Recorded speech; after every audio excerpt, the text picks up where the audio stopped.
बानी पीटीआई जहनी मरीज और जात का कैदी, बयानिया कौमी सलामती के लिए खतरा बन चुका। मैं नहीं तो कुछ नहीं की सियासत खत्म हो चुकी। तुम समझते क्या हो अपने आप को? तुम हो कौन और किसकी जबान बोल रहे हो? बगैर किसी इबाहम के वाजे करना चाहते हैं कि अब किसी का बयानिया नहीं चलेगा। डीजी ISPR का दो टोक पैगाम, कहा सियासी शोबदेबाजी का वक्त खत्म। जो अपनी फौज पर हमला करता है, क्या वो किसी और की फौज के लिए स्पेस बनाना चाहता है? जहनी मरीज की बीमारी की अलामत आपने पहले भी देखी थी। वो समझता है अगर मैं इख्तिदार में हूं तो जमहूरियत, नहीं तो आमरियत है। इसकी सियासत या जात रियासत से बढ़कर नहीं हो सकती। ये समझता है कि पाक फौज में जो बंदा है वो गद्दार है। कहता है कि उस क़यादत को टारगेट करो जो 8 गुना ज्यादा मजबूत फौज के सामने खड़ी हुई। पाक फौज या उसकी क़यादत पर हमला बर्दाश्त नहीं किया जाएगा। इसका बाप भी फौज और अवाम में दरार नहीं डाल सकता। तुमने अपने बेटों को तो बाहर मुल्क में रखा हुआ है, उन्हें खवारिज के सामने खड़ा करो, फिर बयानिया बनाना। हमारे और आपके दरमियान ये अपनी सियासत से फर्क डाल सकता है? कभी भी नहीं डाल सकता। इसका बाप भी नहीं डाल सकता। ये कुछ भी कर ले। बात कौन, तुम होते कौन है ये बात करने वाले? भेजो अपनी औलाद को इस फौज में, उनको तो तुमने बाहर रखा हुआ है, भेजो इस फौज में और खड़ा करो ख्वारिज के आगे, खड़ा करो हिंदुस्तान के आगे जिनकी तुम सहूलतकारी कर रहे हो। जहनी मरीज असल बयानिया देता है, बेनामी अकाउंट्स आगे फैलाते हैं। रॉ के अकाउंट्स उनके ट्वीट और बयानिए को रीपोस्ट करते हैं। खारजियों का सहूलतकार अफगानी मीडिया भी बयानिया फैलाता है, उसके बाद इंटरनेशनल मीडिया भी इसी बयानिए को उठा लेता है। तर्जुमान पाक फौज ने ब्रीफिंग के दौरान कच्चा चट्टा खोल दिया, फेक अकाउंट्स को बेनकाब कर दिया। कहा उज़्मा खान भारतीय मीडिया पर बैठकर PTI को हमला करने का कह रही हैं। वजीर आला KP की गुफ्तगू इंडियन मीडिया पर चल रही है। चीफ ऑफ डिफेंस फोर्सेस के नोटिफिकेशन पर झूठ का सैलाब आ गया। क्या ये आजादी इजहार राय है? इनकी पार्टी से पूछे तो कहते हैं कि हमें नहीं पता बयानिया कहां से चलता है।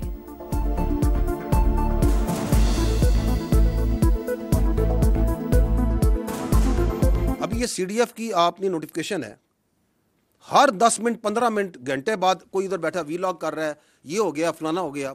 कभी किसी ने किसी को वाइस चीफ डिक्लेयर कर दिया कि भाई ये वाइस चीफ बन गया है, ये अभी प्रमोट हो गया है। और यार तुम्हें क्या ऑब्सेशन है फौज के साथ? CDF की नोटिफिकेशन के ऊपर तो एक सैलाब था झूठ का और प्रोपेगेंडे का जो इन्होंने शुरू किया हुआ है। ये आजादी इज़हार राय है। दहशतगर्द बच्चों को शहीद कर रहे हैं, ये कहता है बात करो। कहता था खारजियों का पेशावर में दफ्तर खोल दो। लोगों को ऑपरेशन के खिलाफ उकसाता है, अवाम से हंगामों का कहता है। जब भारत ने हमला किया ये होता तो कशकोल लेकर चल पड़ता कि आओ बात करते हैं। इन्होंने ही कहा था फौज लड़ नहीं सकती, लेकिन फौज ने लड़कर दिखाया। तर्जुमान पाक फौज की धुआंधार प्रेस कॉन्फ्रेंस बोले, क्या पाकिस्तान की सिक्योरिटी गारंटी काबुल से मिलेगी? हम हक पर हैं और हक पर ही रहेंगे। रियासत के तहफ्फुज़ की कसम खा रखी है। रियासत सुप्रीम और हम उसका हिस्सा हैं। अब झूठ और फरेब का कारोबार नहीं चलेगा। 3 दिन पहले एक मुलाकात होती है, उस मुलाकात का जितना पिरमाइश बनाया जा रहा था वो बनाया जा रहा था ह्यूमन राइट्स पे, वो बनाया जा रहा था बीमारी पे। बाहर आती है कोई बीमारी की कोई वो सारी बातचीत जो सी है वो आपकी फौज के शान में कसीदा लेके आ जाता है। तो ये कौन सी मुलाकातें हैं? ये कौन सा आइन, कौन सा कानून, कौन सा रूल इस मुलाकात को तहफ़्फ़ुज़ कर सकता है? एक मुलाकात को इंसानी हकूक और बीमारी से जोड़ा गया, मुलाकात के बाद बीमारी का जिक्र तक नहीं था। ये कौन सा कानून है जिसमें मुजरिम से मुलाकात को अपना हक कहा जाए? इनके पास एक सूबे की हुकूमत है, इस पर क्यों नहीं करते? मनशियात और दहशतगर्दी के गठजोड़ पर बात क्यों नहीं करते? DG ISPR के सख्त सवालात। प्रेस कॉन्फ्रेंस में बोले सियासी सरपरस्ती में दहशतगर्दों की सहूलतकारी की जाती है। क्राइम और पॉलिटिकल गठजोड़ के खिलाफ जाने वालों पर हमला कर दिया जाता है। टेरर क्राइम नेक्सस मनशियात, नॉन कस्टम पेड गाड़ियों और अगवा बराए तवान समेत बेतहाशा चीजों पर मुश्तमिल है। दहशतगर्दी से छुटकारे के लिए नेशनल एक्शन प्लान पर अमल दरामद लाजिम। गवर्नर राज का फैसला हुकूमत का होता है, हमारा कोई लेना देना नहीं।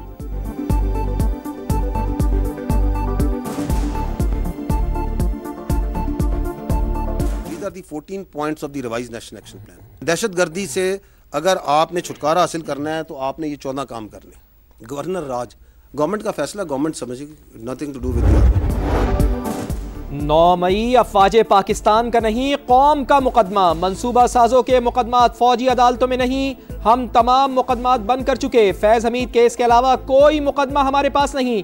तमाम केसेस अब सिविल अदालतों में हैं। ताखीर से मुताल्लिक सवाल वजीर कानून या अटॉर्नी जनरल से पूछा जाए।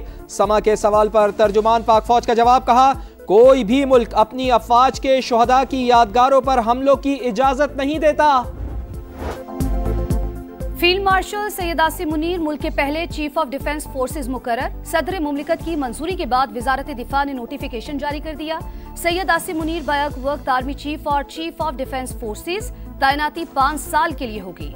एयर चीफ जहीर अहमद बाबर सिद्धू की मुद्दत मुलाजमत में 2 साल की तौसी।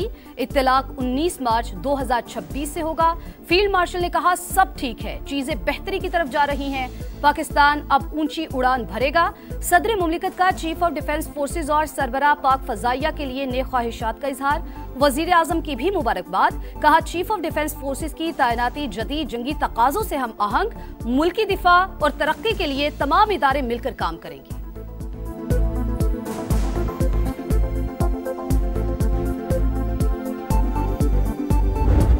सोशल मीडिया पे और इलेक्ट्रॉनिक मीडिया पे अफवाहें फैलाने वालों को आज कौम के सामने शर्मसार होना चाहिए। दुश्मन जो है वो घबराएगा इस चीज़ से कि पाकिस्तान ने स्ट्रक्चरल चेंजेस करके और एक यूनिफाइड कमांड की है तमाम फोर्सेस की। अफवाहें फैलाने वाले शर्म करें, कौम से माफी मांगे। वफाकी वजीर इत्तलात अताउल्लाह तारड़ कहते हैं फील्ड मार्शल की बतौर चीफ ऑफ डिफेंस फोर्सेस तकर्रुरी से मुल्क का दिफा मजीद मजबूत हो गया। दुश्मन अब पाकिस्तान की स्ट्रक्चरल तब्दीलियों से घबराएगा। तमाम फोर्सेस की एक मुत्तफिका कमान होगी। वजीर दिफा ख्वाजा आसिफ कहते हैं जिन फातिहीन ने मुल्क को तारीख साज फतह से नवाजा, आज कौम उन्हें एजाज से नवाज रही है। कौम को अपनी बहादुर अफवाज और क़यादत पर नाज है। खैबर पख्तूनख्वा काबीना ने 9 और 10 मई के केसेस खत्म करने की मंजूरी दे दी। वजीर आला सुहेल अफरीदी की जेर सदारत इजलास 9 मई वाकयात की तहकीकात के लिए कमेटी तश्कील देने की भी मंजूरी। खैबर पख्तूनख्वा में 300 से ज्यादा मुकदमात दर्ज हुए। PTI वुज़रा समेत अरकान कौमी और सूबाई असम्बली भी नामजद।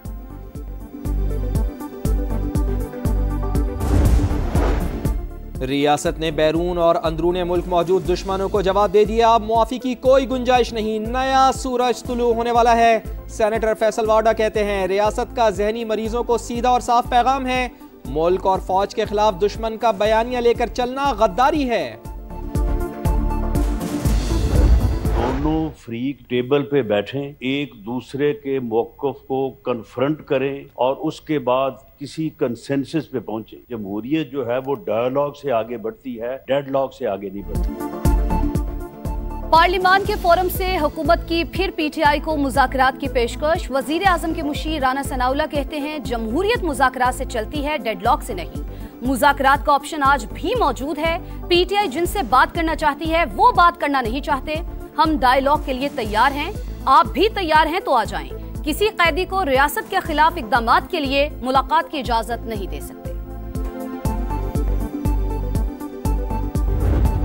तरमीम के बाद चाहे वो सेहत का शोबा हो, चाहे हमने वाज़े तौर पे साबित कर दिया है कि हम वफाकी हुकूमत से बेहतर ये इदारा चला सकते हैं।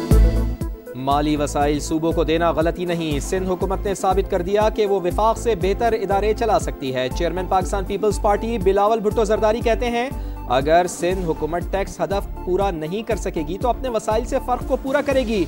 हम विफाक की मुश्किलात कम करना चाहते हैं, सूबों को मजीद जिम्मेदारियां देना चाहते हैं।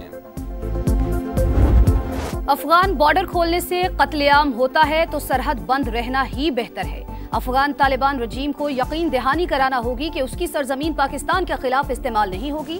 तर्जुमान दफ्तर खारजा का 2 टोक पैगाम। सऊदी अरब में पाक अफगान मुज़ाकरात से लाइल्मी का इजहार। पाकिस्तान मुज़ाकरात के लिए अब भी तैयार। अफगान हुक्काम की गैर संजीदगी अमन की कोशिशों में रुकावट करार। मुल्क से बाहर बैठकर रियासत के खिलाफ प्रोपेगेंडा, मुसलसल अदम पेशी पर PTI रहनुमा शहजाद अकबर इश्तिहारी करार। जुडिशल मजिस्ट्रेट इस्लामाबाद ने वारंट गिरफ्तारी और तहरीरी हुक्म जारी कर दिया। पाकिस्तान ने पहले ही बरतानिया से शहजाद अकबर की हवालगी का मुतालबा कर रखा है।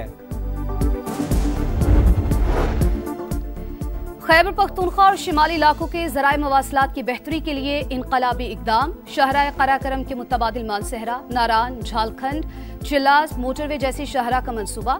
वफाकी वज़ीर मवासलात अब्दुल अलीम खान की ज़ेर सदारत इजलास में अहम फैसले। अब्दुल अलीम खान ने कहा, मानसहरा से चीन के बॉर्डर तक नई 4 रोया शाहरा तिजारती, सयाहती और दिफाई एतबार से अपनी मिसाल आप होगी। NH शाहरा पर होटल्स, झील और शॉपिंग एरियाज तामीर करें।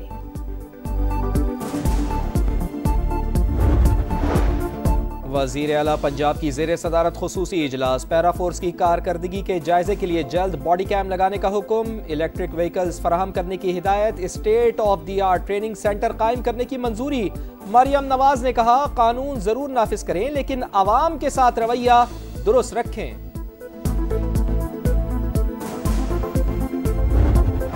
हादसा हो तो हमेशा सोचा जाता है गलती ट्रेलर वाले की होगी। गाड़ी और मोटरसाइकिल टकराए तो गलती गाड़ी वाले की होगी।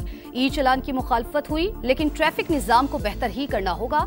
शर्जील मेमन कहते हैं, कराची की हर सड़क पर पब्लिक ट्रांसपोर्ट चलेगी। कोशिश है ज्यादा से ज्यादा EV बसेस लाएं। रूसी सदर का दौरा भारत। मोदी सरकार की मुश्किलात बढ़ गईं। सदर पुतिन का रूसी तेल की खरीदारी जारी रखने का मुतालबा। अमरीका हमसे एटमी तवानाई खरीद रहा है, भारत को भी तेल खरीदना चाहिए। सदर पुतिन का इंटरव्यू।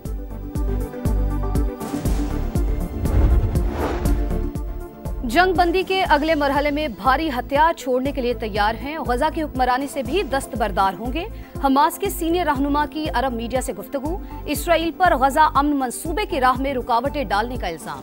सहूनी फौज के इनखला पर जोर। इंग्लैंड सेर तो ऑस्ट्रेलिया सवा सेर। दूसरे एशेज टेस्ट में कैंगरूज का पलटकरवार। मेजबान टीम ने 6 विकेट पर 378 रन बना लिए। वेदरॉल्ड के 72, लबुशेन के 65 और कप्तान स्मिथ के 61 रन। ऑस्ट्रेलिया को 44 रन की बर्तरी हासिल। इंग्लिश टीम पहली इनिंग्स में 334 रन पर आउट। रूट 138 रन बनाकर टॉप स्कोरर रहे।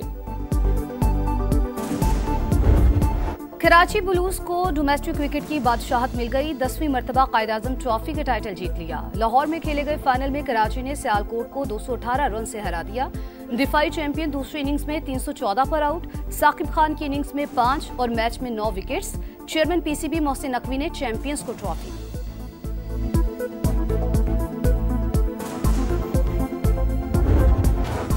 खवातीन खिलाड़ियों में किसकी कितनी कमाई। सालाना आमदनी में पहली तीनों पोजीशंस पर टेनिस स्टार्स का कब्जा। कोको गॉफ मुसलसल तीसरी बार नंबर 1।